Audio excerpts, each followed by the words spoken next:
I'm a pro player who's going to be ranking every weapon on if they're going to be better or worse going into Splatoon 3. This is going off their state at the very end of Splatoon 2 and going off both indirect and direct changes we know for Splatoon 3. Subscribe to see how right or wrong I am, and let's get started. Slush 7 had a niche in Rainmaker and was okay everywhere else. The kit still has Stamp and the high DPS, but now has a curling bomb. This seems like it'll be about the same, just trading a little bit of poking. Junior is losing its global top-tier ink armor for a special that's better on more aggressive, supportive hybrids rather than something that purely wants to paint. That will be worse. Aerospray is Fizzy Reef Slider, and if that were on a different weapon with aggressive potential, that would be insane. But it's on an Aerospray that's primarily a painter, so I think its Bronze kit in Splatoon 2 is actually better, and this is now worse. Fluttershot had one of the best effects of MPU in the game, helping its RNG, and it being gone is a nerf. 52 not only has the same MPU effect being gone, but now it doesn't have a special that can help keep it alive, meaning its kit is much less oppressive. We saw Splash be good even without damage up, and its kit is insane, arguably better than Splatoon 2, so I think this one might actually be better? Ah, poor Splattershot Pro, you lost damage up, and your really staple kit. 96 doesn't have to compete as hard with other supports, and Vacuum plays into its playstyle a lot better. This is a buff.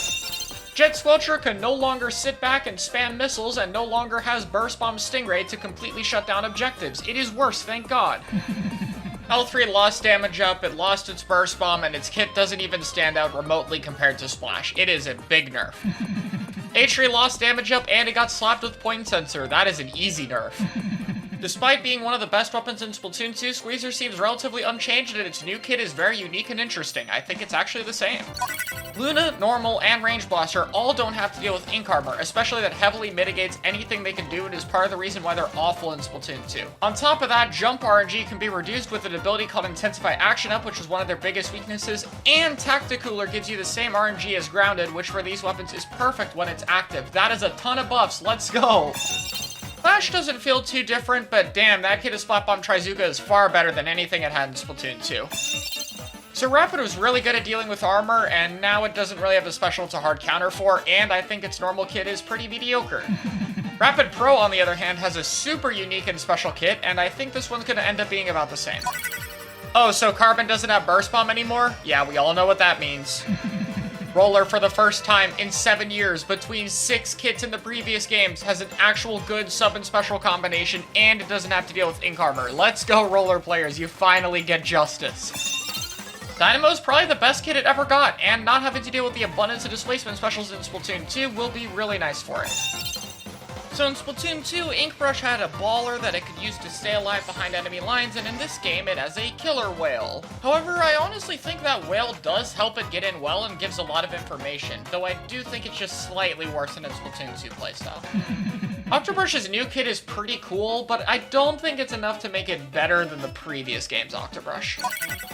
So Squiffer no longer has main power for additional paint and range. It's now 20 points higher for special on its main kit, and its special and sub are much worse for it than the previous game. That is a major yikes.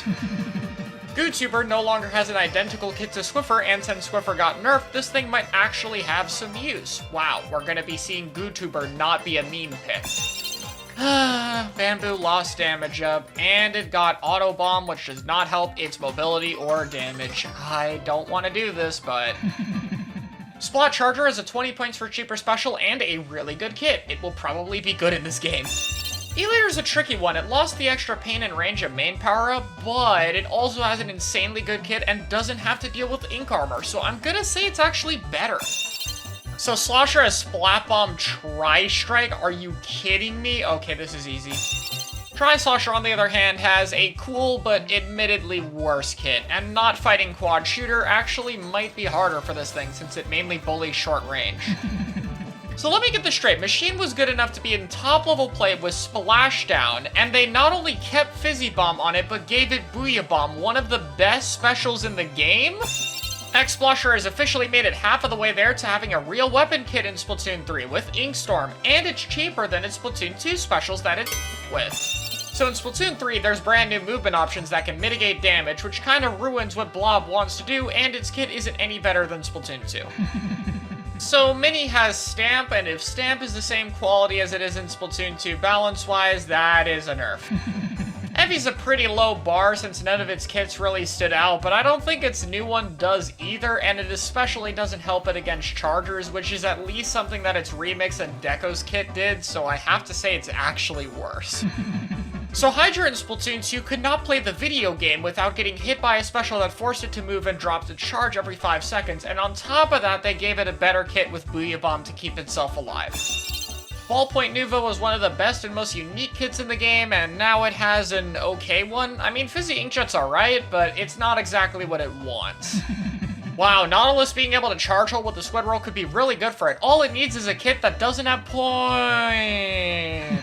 Dapples cannot catch a break on getting a good kit, man. One day you'll get a sub-weapon that allows you to poke without sacrificing your special, but until then, you're still technically better than Splatoon 2 because you don't have to deal with damage up making you die instantly, I guess. Dooley has a pretty cool kit, and even if it's comparable to Splash, not having to deal with damage up is going to be huge for this weapon and actually allow it to abuse its rolls, which could be cool in combination with these squid rolls, so I like it. Squelcher is one of the few weapons that loses damage up and actually still benefits from it. A, because it doesn't have to deal with damage up like I've said twice already, but also because its kit is insane, and since it can run actual gear now, it can even use sabers to take advantage of its spot bomb. So they gave Gluga the K-Gal kit, the most infamously annoying thing to fight in the game. And then on top of that, we're gonna repeat damage up. Yep, it's a thing. Okay, buff. So I'll repeat damage up again for Tetra Dooleys. It's a faster game, it gets Squid Roll, and it has an actual special, and it was already solid in Splatoon 2. This is the most buffed weapon here. Brella's good against Squid Roll, but its kit is worse since it doesn't have a bomb to poke, and it still didn't get a damage buff, so it still does not kill, so I actually think it's about the same. So Tenembrella not only has a giga-large shield now, so it can't be suction cheesed. Suction bombs deal less damage to the shield, which was one of your primary ways of breaking it. It doesn't have to deal with ink armor, so it can actually still one-tap you, and it has a real support kit, so it's not awkward to fit into team comp. Granted, it lost MP, which did allow it to increase its shield HP, but again, since everything else is going to be doing slightly less damage anyway, I think this is easily worth the downside. And finally, Undercover Brella is still a weak main weapon, and in this game being more fight and movement heavy, I think that's bad for it, and while its kit is not the worst thing ever, it is not as good as Kunder's kit in Splatoon 2, so sorry Undercover fans. For my final thoughts, while I think this isn't perfect, I like most of the changes here. A lot of weapons got buffed in cool ways that needed it, and the nerfs to the top tiers like shooters weren't too significant. On top of that, the points for special being the default of 200 and being 180 to 200 is really good for the game and a change we've needed for a long time. For launch Splatoon 3, I think the balance looks pretty solid, and given enough years of balance patches, we might have a really balanced game on our hands. But let me know what you guys think, and I'll see you guys next time.